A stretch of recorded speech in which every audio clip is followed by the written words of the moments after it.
This is the North End. This is the North End.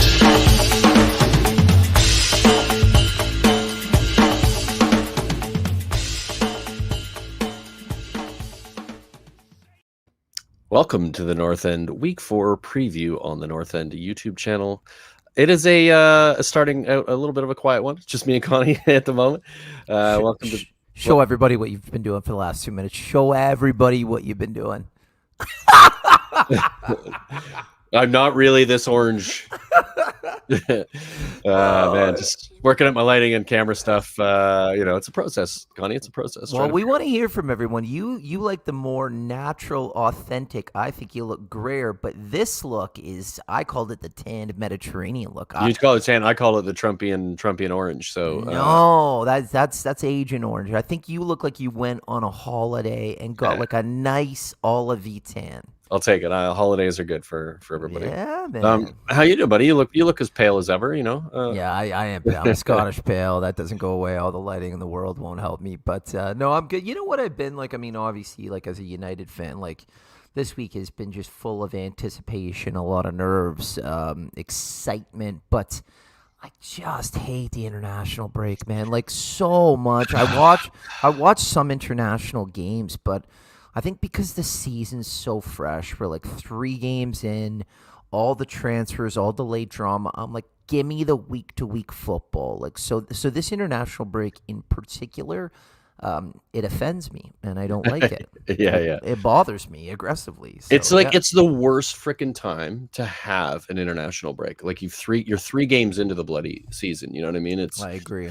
It needs to be the second one that happens, which is I think 3 weeks from now or 4 weeks from now. Should be the first one. I mean, honestly, I know. Like, let's get 6-7 games in before we start. I know they got to qualify and all that, but I know there's qualification for major tournaments, but I don't know. I guess the friendlies are important for some people to get a shot, but I cannot stress how uninterested I am these days, unless it's a major tournament and it's the summer and it's the only football we have. I'm down with that. That's fun stuff, but make the qualifying games less, man, and put more focus on the club. You know what it is? You know what it is they have too many teams in the tournament. That what they should be doing is making it harder to qualify, less teams get in, meaning less games that you have to play, so that the international breaks are shorter and you play less games across the season and across the year. So it's just they are selfish. The more money they can make, the more games they'll play, and we the punters suffer for it. Like, and this international break, I agree, has been fucking torture, and I've really just not enjoyed it whatsoever. But don't you remember, like, back in the day, and I won't speak for you, but I'll ask you, like, back in the day, I used to, like, really follow Scotland and support them, and, a combination of them just being terrible and disappointing. Like, they made it to their first major tournament in a long time, and as much as I wanted them to do well, like, my brother and my dad and a lot of Scottish friends and family were so invested where I think over time, and I know you can relate to this, the amount of time and energy I invest into Manchester United and you and a Spurs, I've just become way more club than country guy. Like, it's getting worse and worse. Maybe not worse, but it's just more and more. Like, they play qualifying games now, and I'm just like, nah, I don't care. Which is maybe bad. Maybe people are looking at me like, that's terrible, man. But it's the truth. It's 100%. 100%. Well, I just want to add Paul to the stream. He's joined us. Paulie, good to see you, buddy. Thank you for joining us. He's into the international break. He's wearing a Canada soccer hat there. How are you, buddy? What's going on? Good, man. I wouldn't say I'm into the international break because I'm wearing a Canada hat. Yeah, it's just. But I would say I've been to a couple of Canada games. So yes, into the international break to some extent. No, not even a little bit. No, just wanted to get drunk and go watch football. Well, I mean, like, what are our options to watch live football? TFC or Canada? Like, doesn't mean I'm into the international break. Canada playing well, to be fair. Find the silver lining in a shitty situation. It's not the soccer I want to be watching. Yeah. Well, fair. do you, to my point, what Brian and I were just chatting about, do you like watch the Scotland games or follow those games? Man, it's like, why set yourself up for that kind of hurt every time? Like, that's what I was saying to Brian. It's not worth it. It's really just it's self-inflicting pain. It's kind of how I felt about Canada for so long, but recently they've sort of we're starting to redeem themselves to some extent. We've got some good players, good coaching. They're like playing better football, and you're like, whoa, I'm actually kind of excited for Canada. I actually watched the second half of the last game eagerly. I was like, oh, I got to go watch it because it was Canada. They looked good last night. Yeah, they look great. Yeah. Good, solid win. All right, well, we've got a preview week 4 coming up here. Very exciting to have the Premier League back. It's just there's key games, very exciting stuff. Paul, we had a few slates ready to go. Where do you want to start with this conversation? I don't know, boys. Figure it out. Sorry. Let's go where we go. Go where we go. You call it. So we go. All right, we'll call it. So we've got the Brazil ban. We're gonna save that for after. Let's do the preview first. Let's get through the games themselves, and then we'll talk about the Brazil ban, and of course we'll talk about what we're going to call the game of the week. So we're going to start here. Let's do it. And so this is going to be on you, Connie. Roll it out. Yeah, man. So the early game, Spurs first place, undefeated. What a start! Take on 14th place Crystal Palace. I think this is going to be a test, right? Like, there's a lot of people still questioning the appointment of Patrick Vieira, but still without a win, 2 points in 3 games. Not a terrible start. Conor Gallagher looking good for them, but you know what? I think we're going to start with a change here. Paul, really good start for Spurs. Lucky start, accurate. You think Crystal Palace can get anything out of this? No. Paul's like, no. In-depth analysis from Paul here. In-depth analysis. What about you, Bride? Like, I know you're doing a preview tomorrow, but is this comfortable or tough to say? I think Crystal Palace might give you more problems than you think. I think they've looked a lot more compact under Vieira. They look a little bit more determined, if you will. But I don't know. Spurs, first place. What do you think? There's a few things that could happen here, and it really does depend on whether Vieira decides to play against us to try to heavily attack. I think they'll suffer greatly if they do that because of our counterattacking game, and it depends on injury. Like we talked a little bit before we went live, the Spurs have a ton of potential injuries. There's sort of those niggles. There's Sonny, who was taken out of the I think it's the international game coming up, or one that was just happening tonight or yesterday, with a potential issue with his I think it's his thigh, and then Oliver Skip with a groin sort of strain that he had, and obviously what's happened with Argentinian internationals and Romero and Lo Celso not being able to join the team. It's Bergwijn as well with a big piece of ice on his feet. So it really depends on who's fit, because all of those players, I mean, other than the Lo Celso and Romero ones we can get away with, but Davinson Sanchez is out with that same situation as well. So Dyer and Sanchez, who've been stalwart so far of the first 3 wins that we've had and the good start to the season, we'd be missing that pairing. So who's going to play in that pairing, and how's that going to function? Got a new player to potentially bet in as well.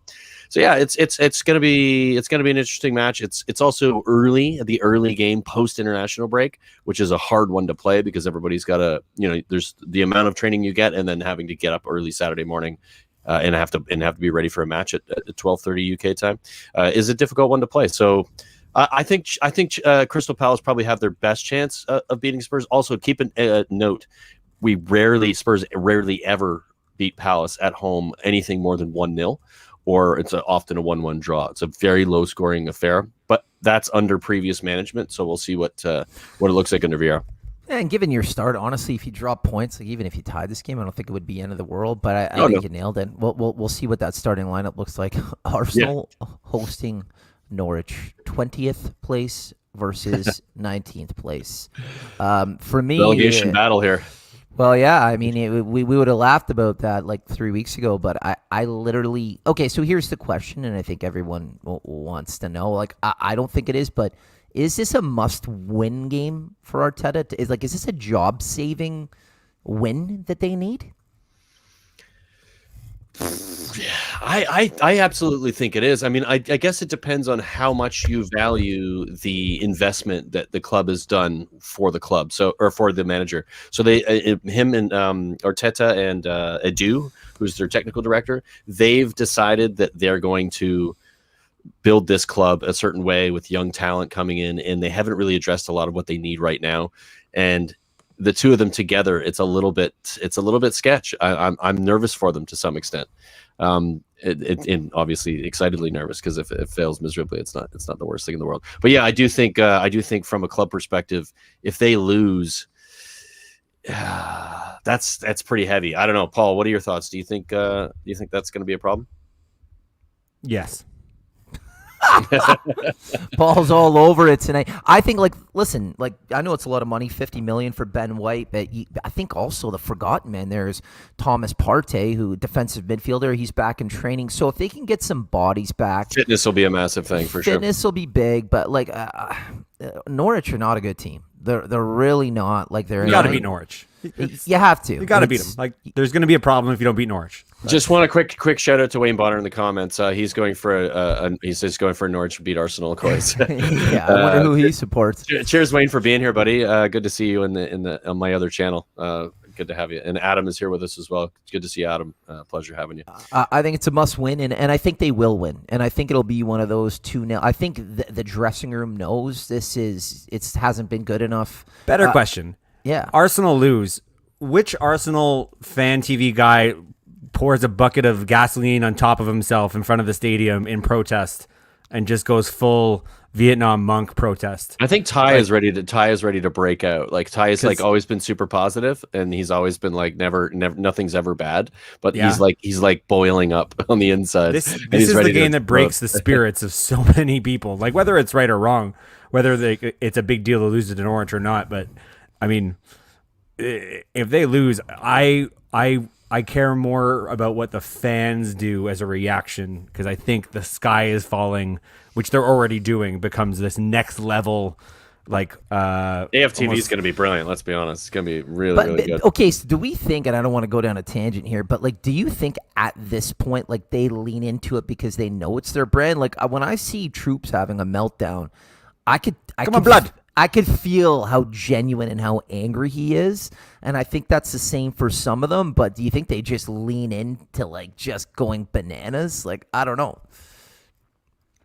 I think that if you get paid somehow to be an Arsenal fan, you are finding that you get more money for overreacting to things than if you were level-headed and calm.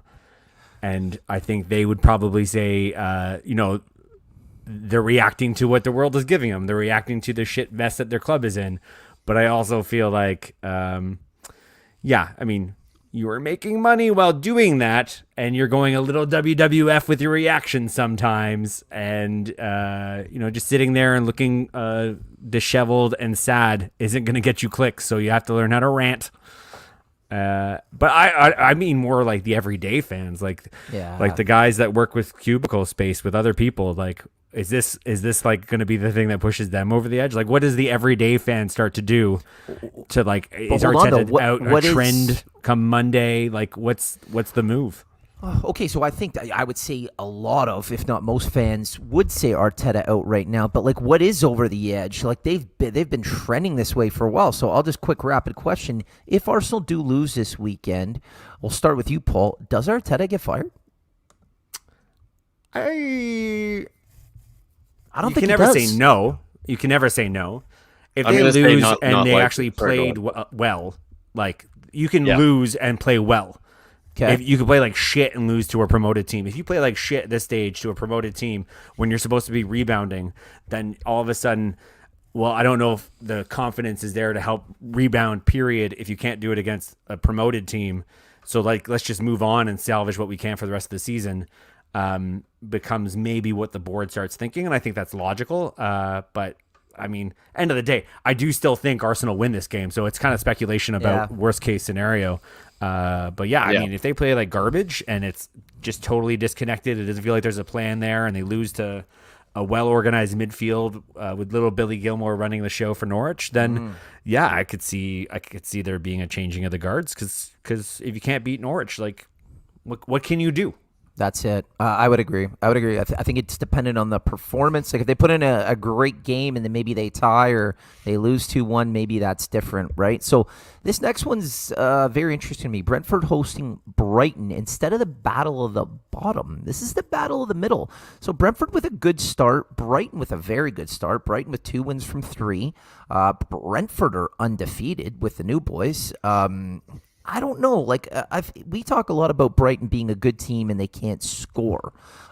Started very well. We know how Paul and I feel about Basuma, but is this going to be a real test for Brighton? We know they've got Ivan Toney up front. Had a great start. I think is this almost like a test to see where Brentford actually are week 4? You know, Brighton's a better team than I think. If you follow the Premier League, they're better than their record last year. We would all agree with that. And I think they've started well. I don't know, like Paul, can Brentford, if they show up and put in a performance and get a win, will it change your expectations for them this season? Still too early? What do you think?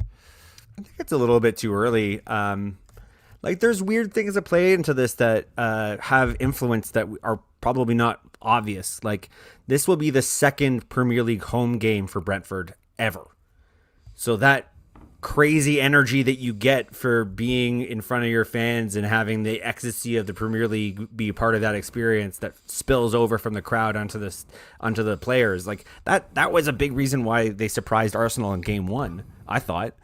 And I don't think that kind of juice that you get from that excitement goes away right away just because game 1's over. I mean, this is the second game in the Premier League for them at home, and they're playing a team that Brighton, they have a real challenge putting the ball in the net. So Brentford are going to feel like if they score, they can win this game. They're not going to get a lot of the ball. Brighton control a lot of the ball. That's kind of the way to play. They get on average, I think 60% of the ball tends to be under their control. But Brentford have got the guys that can put the ball in the net, that can surprise you, especially again with that kind of juice that you get with that crowd. It's not a regular Premier League home game. It's an extra element of we did it, we made it, we're here. So that might be enough to push it over. I still like Brighton. I still think Brighton are a very professional side that walk in and know what they're doing. Probably do enough to control the ball that maybe it's a test to see if that crowd can really get behind Brentford when they're only seeing 30% of the ball. So I would say I feel pretty comfortable about Brighton having a good chance of getting a result here. I don't know if that's a win. I could see this being a draw. I'm curious about Brentford in this game. I don't know about you, Bri. Like this is kind of, I haven't paid enough close attention. I think the results have been good for Brentford, but I know how Brighton plays. I'm curious to see how Brentford handle it. Yeah, I think it's gonna be a good game, Connie. I think you're gonna see some it's gonna be a good sort of like proper English football match. Like you've got like the one team that controls the ball quite a bit more than the other one does, but the other one is at home and is going to have that sort of hometown advantage. We lost Paulie. He'll rejoin us momentarily. But yeah, I think it's gonna be a lot of fun. I think this will be a fun game to watch. From a neutral perspective, it'll be entertaining. So I think look forward to enjoying it. You know what else could be a fun game is Leicester, who are in 9th place, hosting 7th place Manchester City. City losing their first game to your Spurs, and then just coming right back with 2 straight victories. They look like that City that we all kind of know. I always said, like when Spurs won that game, we played them at the exact right time. Oh yeah, they look like a well-oiled machine, and I really do think that loss of Fofana at the back for Leicester has thrown them off a little bit. Vardy, great start. Listen, Leicester can always shock the big boys, but I just don't see it happening. I think Grealish, I know 100 million is a lot, is starting to look like a really good signing for them. I said it last time we chatted. I think Ferran Torres will be the guy who pops up more goals than maybe everyone else who's going to chip in. But I do see City. Fine. I'm going to say it. I do see them winning comfortably. I do. I don't see. I know, Paul, you've got a soft spot for Leicester, but you're a pragmatic guy. Can they trouble City in this game? Yeah. And here's why I'll tell you, because we're going to get to this later, but you can't separate this as a subject. If Brazilian players are not allowed to play in the Premier League this weekend, as Brazil are trying to have happen, then you have Ederson not playing this game. The second choice keeper for Man City is injured. Scott Carson plays his second ever Premier League game against Jamie Vardy's Leicester. Gabriel Jesus has been one of the more effective players in the first 3 games of the season, does not get to play for Man City, not as big a loss. But if you're the offensive side of Leicester and you're going to play and host Man City and they've got their third string keeper in net, who honestly, you can't underestimate how important Ederson is for playing the ball at the back. Their style of play is so dependent on that. Then that's a pretty big chink in the armor. And I feel like Leicester can feel a little bit more comfortable and confident. And it's not like they ever shy away from playing Man City. It's not like they're too worried about it. Yeah. And like they've got center back issues. They've got issues with guys not being healthy right now. I'm hoping the international break for them was a time to kind of correct a lot of stuff. I don't think they had a lot of internationals going off and playing. So I do think there's a chance for Leicester here. I really do. And one missing nugget, and Bra, you let me know how important this is, and we should call it out. I know it is what it is, but the Community Shield, Leicester beat Man City 1-0. Do we put anything into that? And given what Paul's just said about the keeper situation, like, does it change the way you think about what's going to happen in this game? I think the missing players does. I don't think the Community Shield is a thing. I wouldn't be really too worried about that. It's not a properly competitive match, and teams aren't going to play at the level that they need to be playing at, and some of the players aren't going to be available either. So it really isn't giving you a heck of a lot. What Paul mentioned about some of the key players, no Fernandinho in that as well, which wasn't mentioned. I think I don't know if he's fit. I think he's fit. He's actually retired from international duty. So yeah, he didn't travel. Oh, so he didn't travel. Okay. Oh, so not an issue for him. So he'll still be able to play. So not a big deal. But yeah, they potentially missing some key players. But I think it's going to be a really entertaining match. I'm really looking forward to watching it. I think. I still think I don't know, Leicester City at home to KP at the KP. I could see a draw here. I could see like a 1-1 or something like that. I think keeping it real tight. But it's a bit of a wishful thinking, I think, probably. But I'll use Paul's words here. I think that Leicester defense has had a shaky start, and I think that'll be the difference. Ederson plays the ball out from the back. It's important. We'll see. We'll see. This next game, I don't think anyone's too interested in. I don't know if we really need to talk about it too much. Manchester United hosting Newcastle. Paul, anything happening in this game that maybe our listeners would want to know about? Was there any recent signings? In our notes, I have the return of the king. So here's the question before we get into it. Cristiano Ronaldo has re-signed with Manchester United. First question, right off the bat for both of you. I'll start with Brian. Brian, does he start this game? Yeah, I think he does. I think from an energy perspective, from an understanding of what he's going to bring to that dressing room, and just sort of galvanizing the squad, as the player that he is, if you would be crazy not to start him if he's fit. Like, it has to come down to fitness as well. You have to accept that. I mean, but it is Ronaldo. Ronaldo is fit. Like, he's this fit. He's a 25-year-old in a 35-year-old's body. So, yeah, he starts for me, and I cannot see any moment in any scenario where whoever was managing, but in particular with Ollie, that he doesn't start. So here's the thing, right? Before I go to Paul on this, they had another World Cup qualifying game. He left Portugal early, didn't quarantine, was training on Monday or on Tuesday, on Monday, and looking good in training. So, like, Paul, one, does he start? And usually when you say looking good in training, it means like he's looking fit. We actually mean he was looking good. Oh, he does look good. But I saw some clips of him just moving the ball around. I'm like, oh. So, Paul, for you, does he start? And two, how does he change the dynamic of Ole's team? What does it mean for some of the other players? And what's your expectation from the game? I have him on my fantasy team, so he better start, because that happened. I am very curious to see if he starts as a forward down the center, or if he starts on the left. I personally would love to see a lineup come Saturday morning where Ronaldo's on the left, Cavani's down the middle, Mason Greenwood is on the right. I would just just fucking go for it. It's just Newcastle. Just fucking go for it. I think that should be your front three. I agree completely. That would make me very happy. Ridiculous. I don't. I think he starts up the middle. I think you need energy. The one thing Ronaldo doesn't do, and he won't do, He doesn't press, and all these teams press. But do I give a shit? No. Get him the ball. He'll score, and his link-up play and his passing is intelligent. It's incredible.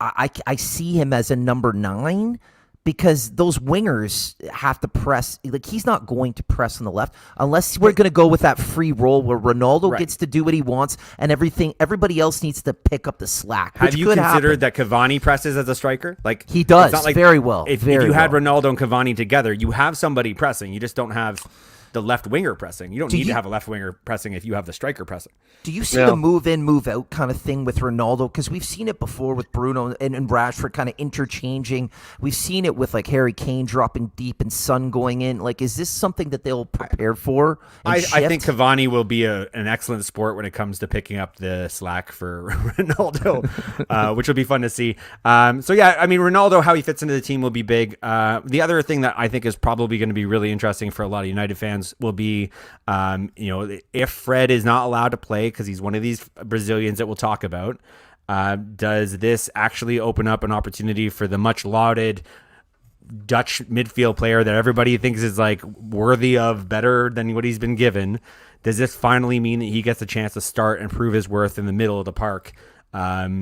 And that to me it's almost bigger to see that than see Ronaldo. I can't wait for the emotions of Ronaldo. No, it isn't, Paul. It's not even ridiculous. close. That's actually one of the wildest things you've ever said in your entire life. I will reframe it then. Okay. I know what Ronaldo is. I know who he is. Okay. I know what he looks like when he plays.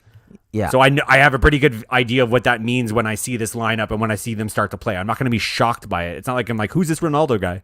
Yeah. But our midfield getting better or getting worse with this forced change is going to be a bigger that's a question mark. That's a bigger question mark for me. Guys, yes, I got a bigger.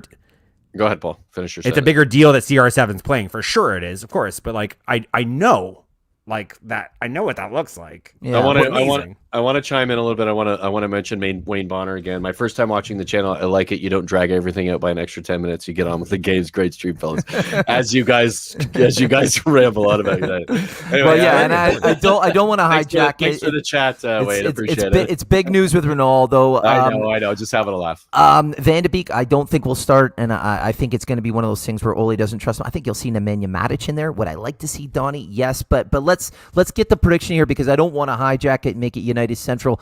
Brian, the impact that he has, does he come in and make instant impact, and do United win this game? I think against Newcastle, yes. I mean, it's Newcastle, so I think if it was United against Chelsea or Liverpool, or City, maybe even Spurs to some extent, you might be like, is he going to have the same effect?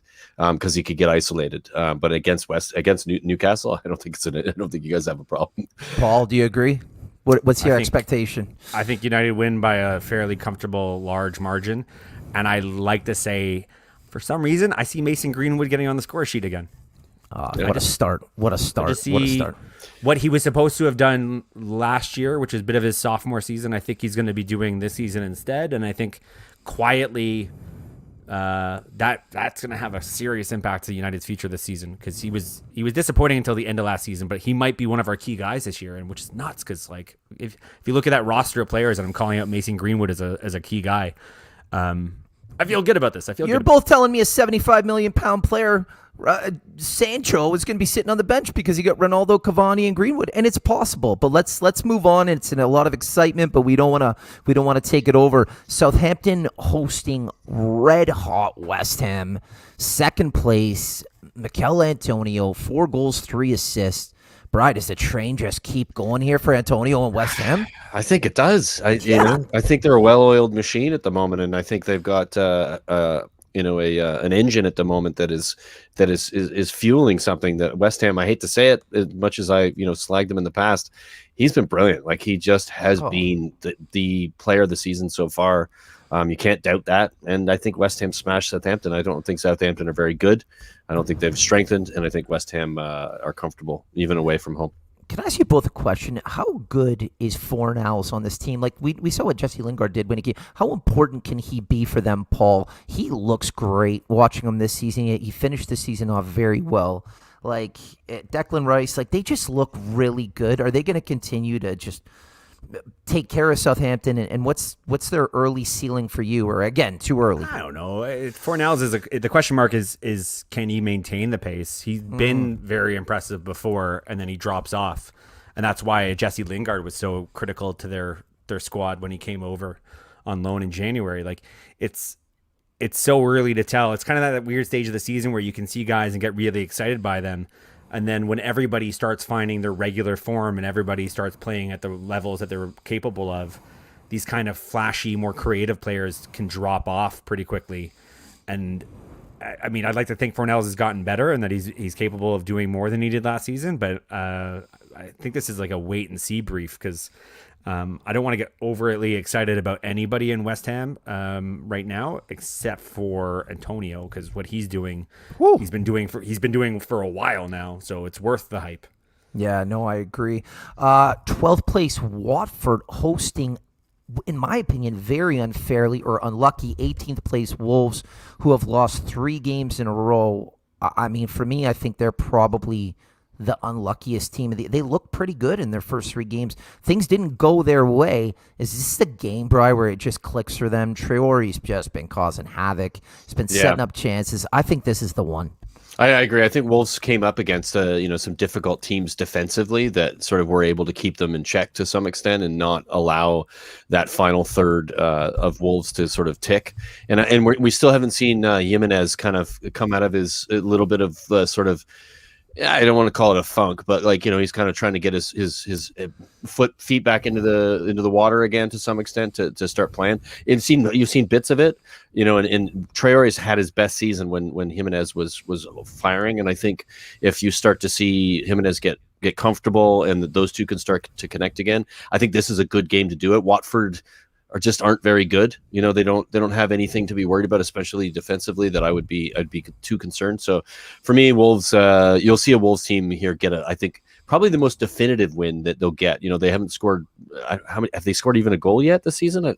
It's sort of a similar scenario to Arsenal to some extent. It's been difficult to get anything, and I think this is a game that they'll come out of their shell. Well, I watched them against Spurs, and that would have been the last time you saw Watford. I thought they were organized and they work hard, but I don't see any offense, and I think it's going to be a major concern for them. Yeah, I think this is Wolves' day, and then 12:30 late game. Chelsea. Can I just chime in before we move on? I'm going to guarantee the most shots, not the most goals, the most shots get registered against Watford this weekend, and it's going to be like 20 to 25 shots. I could see that. And I'm going to tell you. I don't know how to describe it. Like they're drilled to shoot from wherever the hell they can. Their their numbers at the end of a game, except for the Man United game, which it's a different kind of brief against Man United, but their first 2 games, I think they had like 40 shots. Their issue is the on-target problem, and then getting actually scoring. So, but I agree. I think they'll do that. I think they'll be all over them.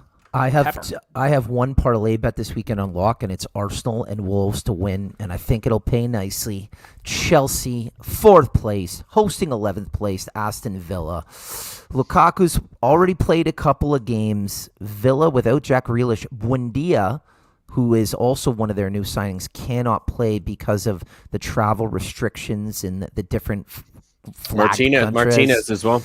Yeah, so I see losing their keeper is a big problem. Nothing more. I mean, listen, we'll get to the Brazilian thing too. Thiago Silva, I think they can work without him. I see nothing more than a 2-3-0 for Chelsea here. Like honestly, they've been looking great.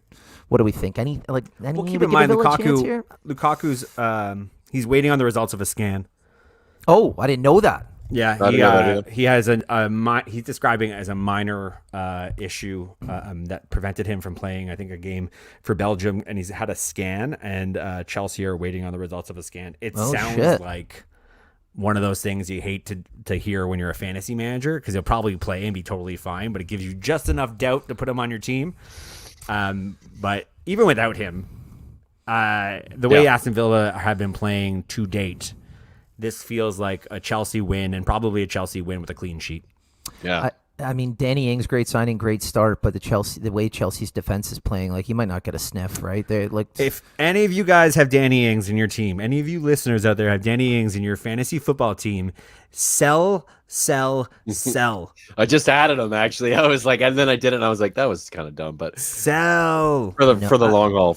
Aston Villa's next run of games are terrible, and Aston Villa, there's all fantasy managers are now dumping Aston Villa products, so values start to go down. So if you look at the most popular players going out of teams, Danny Ings is like one of the top guys being sold, which means his value probably come tomorrow and Friday goes from 8.0 to 7.9.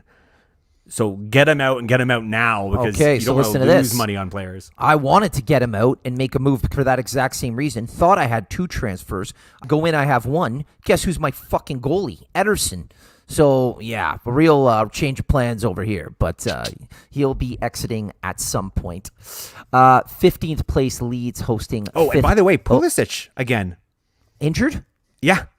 On international duty for the U.S. What I tell you, Brian, I think. He's a Band-Aid, man. He's an absolute mess. He's an absolute mess. He's a Band-Aid. Wow. I know. So here's the thing.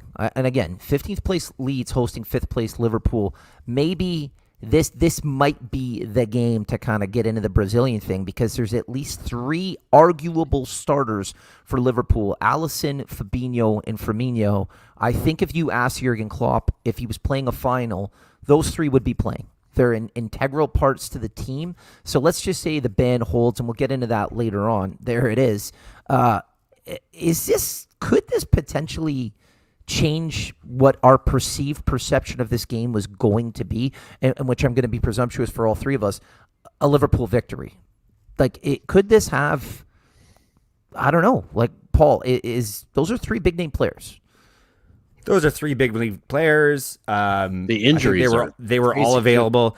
So what I find to be true from last year specifically is that Leeds on paper and on the field match up very well against Liverpool. If you'll remember, I think it was game 1 or game 2, Leeds hosted Liverpool, and it was a 3-2 final. Liverpool win, 90th minute, something like that. On a penalty, and Leeds were the better team. Yeah. And Leeds were the better team, had more scoring opportunities, and that was when Van Dijk was healthy. And they were just running them ragged, high-energy Bielsa ball stuff. Question mark on whether or not Bielsa ball's in full swing or full effect this season, or if they can even get to that place. Doesn't feel like it yet. I have to. But if they can... the last time they played each other, it was a 1-1, but it was a very high pace back and forth 1-1, and you tend to need to have your keeper do well for you. So Alisson not being there opens up a door because I think Liverpool's backup keepers traditionally tend to be, the ones that kind of help them drop points tend to be when that backup keeper's in there. Like Alisson, when he was on leave last season for his dad, the backup was terrible. Like the amount of times he tried to play the ball out of the back and just gave it away. Well, that's a recipe for success against a high pressing, high energy team like Leeds. Now with Daniel James, the quickest little fucking Welshman in the league. Oh, I forgot he's on Leeds now. You think I would have known that? Yeah, like it's so. That's why I like this game. I think on paper it matches up as being pretty straightforward. Liverpool should smash Leeds. Like Liverpool have an XG of 6.5 and Leeds allow 5.21 for XG. Like that sounds like it should be Liverpool walking away with a 5-goal winner.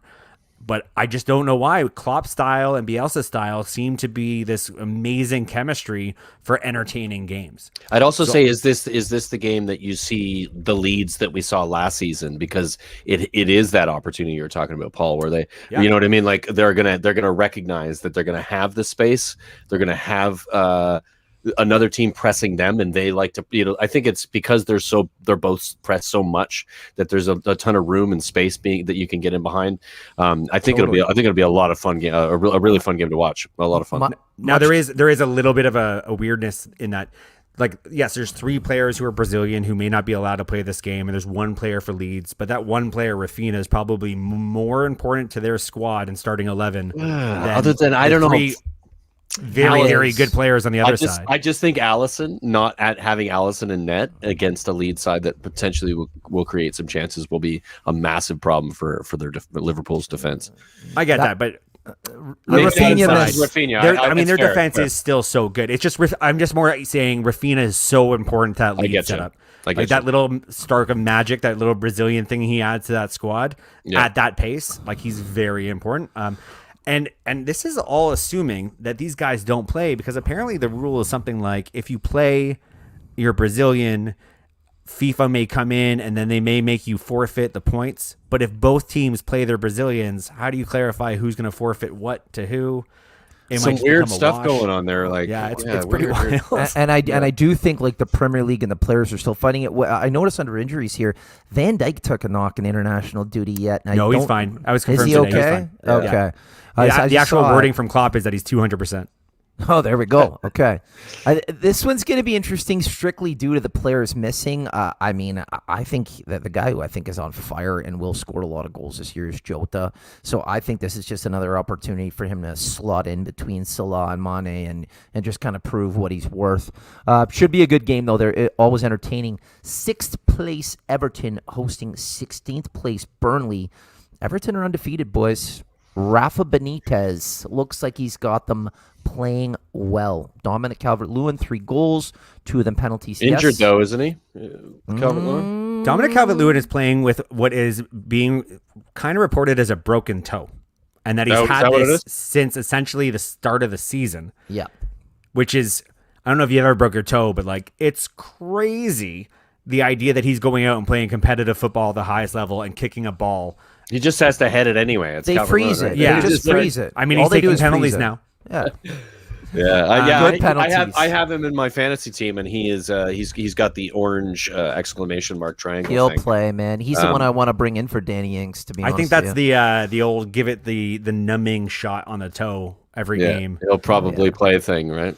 Yeah, but like if you can't rest your toe, like that's an injury that just doesn't go away without rest. Can I ask you guys, though, because I'm curious, like I do think it's been a surprisingly good start for Everton, and again, we know it's very early.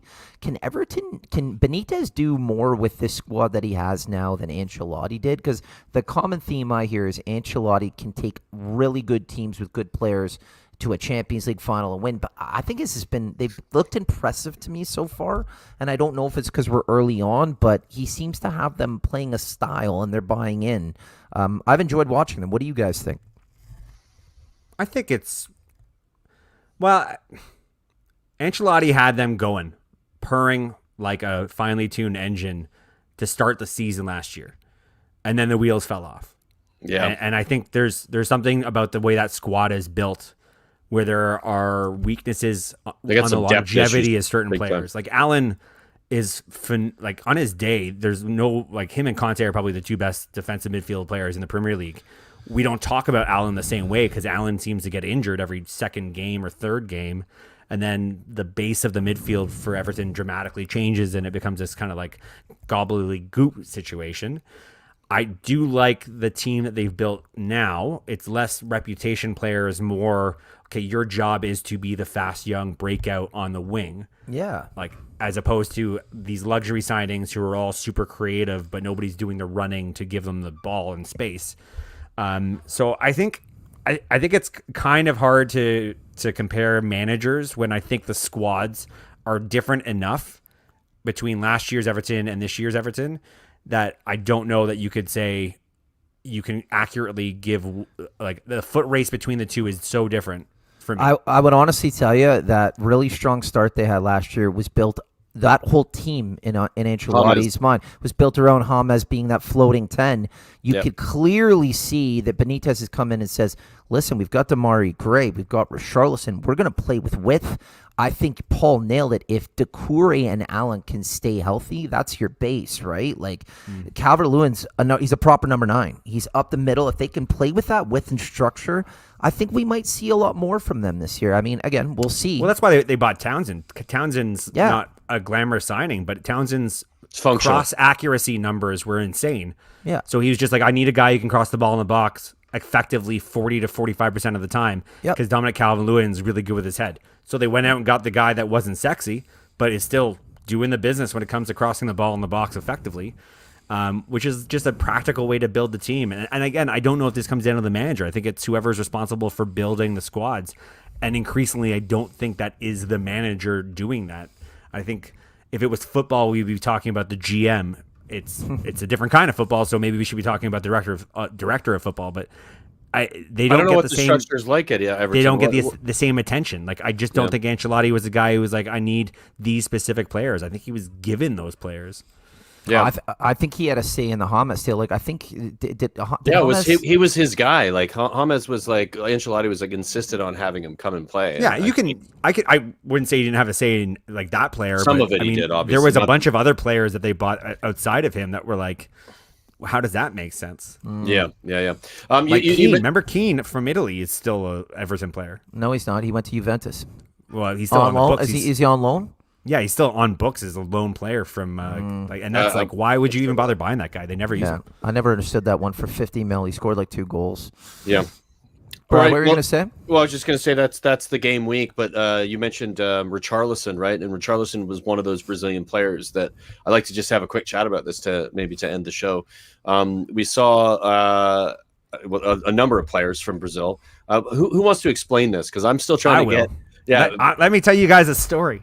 Paul, explain it. And Adam, I agree with you, Adam. This whole Brazilian thing is mad. We're trying to figure out what the heck's going on. So it's crazy. So Paul's going to try to explain it. So two interconnected things that kind of explain how fucked up the entire situation is. They're not necessarily related, but I just think they're really interesting because it shows you just how messed up Brazil might be. I think it was on Tuesday or Wednesday. Argentina went to Brazil to have an international game. And they had landed there. They had been there training for a few days. They went out, sang their national anthems. They started the game. Lo and behold, police run onto the field, grab up 4 players with masks on, and they have health officials waving papers. And they grab 4 Premier League Argentina players. And they basically not arrest them, but close to arrest them in the middle of during a game. Like, they had days to go to the training ground, to the hotel, to the facilities, to the locker room, to do anything but run onto the field and arrest these players. But in Brazil, somehow that's the thing you do, and that's okay. It turns out, I think ultimately Argentina were awarded the win. The forfeit went to Argentina. They got the win out of that? I think everybody kind of agreed, like, that was so badly done. Like, let's give it over them. That was all because Premier League players need to address that they're coming from England. 10 days. The rules are different if you go from England to Brazil than not. So I don't know why they would make that mistake or even try to lie about it. That's a little crazy. But yeah, the way it was handled, so bad. And then you fast forward to, I think it was Wednesday or Thursday, this other piece of news comes out where the Brazilian FA are now lobbying FIFA to enforce I think it's a week-long ban on the Brazilian players that play in the Premier League that were not allowed, because of the Premier League COVID rules, to travel to Brazil to play an international game. And this affects 8 different players across the Premier League. Those players are Rafinha, Fred, Thiago Silva, Ederson, Gabriel Jesus, Alisson, Firmino, and Fabinho. It's a little bit nuts. We talked about Richarlison. Richarlison is actually exempt because they like him, or because he weird? Played in the Olympics. Yeah, which is so weird. That makes no sense. Pretty wild. And like, if you look at this list, Roberto Firmino is actually injured and probably wouldn't go on international duty regardless of the laws or not, because he's still nursing a hamstring injury. But somehow they're still rolling up this, like, we need these guys done. So the whole situation is very unclear because the Premier League obviously has their rules about why these players would not be allowed to travel to COVID-rich states. Like, it just doesn't make sense to allow that to happen. Some of them did it on their own accord. My understanding when it comes to Spurs, anyway, Lo Celso and Romero, is they were told not to travel and they did it anyway. And so they've been fined by the club. I don't know what the numbers are on that, but that's my understanding of what happened. And I'm guessing that some of the other players potentially might have done the same thing. They were like, so those are Argentinian players, and I don't know the situation with that. Nobody's calling for them to get suspended for any particular reason. That's internal club dynamics. So the question now becomes: do the Premier League actually care about what the FIFA ruling will be, or will the Premier League go, no, we do not agree that these players should have gone. We are not going to allow you to ban them. They play in our league for our clubs. We're going to let them play. and then just have like a bit of a pissing contest with FIFA, which is what it seems like Likely. they're lining up to do right now. Yeah, likely. And this I is think like, they play. I'm sure lawyers are talking to lawyers, and I'm sure this gets resolved pretty quickly. But if you're Klopp, you're waiting for the phone to ring to say, yeah, they can play on Saturday. It's okay. It's been worked out. This is stupid. We're moving on. I think they all nuts. play. I think the ones that the managers want in the starting lineup will play. I don't think this goes through at all. I think the Premier League's like, fuck you, FIFA. This is your own issue you got to deal with. We're not getting caught up in it. We have a huge global brand and product. You're not here to mess around with it. Yeah, how did you get it so wrong in the first place? What it comes down to. Exactly. It's just strange. Terrible, it's just strange. though. I mean, it's such a strange situation. I agree. Absolutely not nonsense. Like, can you imagine being in the world of football and looking like such clowns with the Argentina thing that the next day you're like, you know what else we should do? Yeah, we should go make a stink about these guys over here. Yeah, yeah. Like, who's running PR for Brazil? And that game was canceled, Brazil, Argentina. I think they will play it again, but I think this whole thing No, is it's just, forfeit, dude. They're going to play it again. It was forfeit. It's like canceled, but I don't. It's No, not canceled. Forfeit means that the team the points wins. go to Argentina. Points go to Argentina. Are you guys sure it was forfeit? I'm not, but that's what Paul is saying. I'm not sure about it. I'm pretty comfortable saying that, and if you don't have any counter proof, you're just raising questions for no reason whatsoever. I'm gonna need to see your documentation. Yeah, where's the sources? Where's the citations? I just did you see them walking on the field with the papers and just like stopping the game? I was like, oh my god, the big dick energy coming from the health officials. Oh, it was wild. So strange. Yeah. So strange. Just wanting the power, right? All right, well that's our game week. Looking forward to the weekend. It's gonna be a lot of fun. You guys have any way or anything exciting about how you're gonna watch the games, or just sort of standard getting up in the morning and scraping yourself out of bed to roll over and turn it on to Zone? I'm overdue to go actually like interact with Man United fans, and I know the young and bluer Firkin is a hot spot for the Man United Toronto supporters. So I might go there and just like high five some people and maybe like get the word out about the pod, see if anybody wants to come on and talk about Man United from that group. Yeah, that's just when we need another Man United supporter on the pod. We are a big club with a large following. But I also would like to go see I wouldn't mind going to see the Chelsea Aston Villa game with the Aston Villa fellas. That's always a good time. And I like their new Wheat Sheaf. I like their new location. It's a great spot. We're a little brunch. If you're watching here, we're in Toronto, and there's Toronto is obviously a very multicultural city. There's a lot of different fans from a lot of different clubs, and we do have the opportunity, obviously pre-COVID, where we were able to go and watch games with different supporters clubs, and it was a lot of fun. So nobody gets knifed. It's nice. Like we actually like are nice to opposing supporters. So yeah. Anyways, Connie, you got any plans? You're just gonna roll over? Ronaldo. I need to watch this one from my couch. I'll be too stressed out, too excited, and I just can't be in public for that shit. But I would like to get out to the Wheat Sheaf and see the boys soon. You're better to watch like as a neutral, correct, than to watch it when it's your own team. When it's your own team, are correct. An absolute madman, and it's hard. Also accurate. Connie, let's go to the Wheat Sheaf on Sunday. I'm in. Okay. Done. I will not be around, unfortunately, but make sure you guys get. You weren't invited. Well, there you go. That's also true. Thanks, Paul. Appreciate that. I want to thank Wayne and Adam and Brian for hanging out with us so far for the show, and anybody else who tunes in and watches the show. Please like and subscribe. It's been a pleasure to do it with you, and we'll be back on Tuesday. We're going to do our review show, and then of course following Thursday our preview show. And we've got more content coming, guys. It is just we're just developing. We're just trying to figure out the best way to roll things out. But look forward to it, and look forward to seeing y'all in the comments. Thanks because a lot of our content is explicit. We can't put it up for free. That's not true at all. Bye, guys.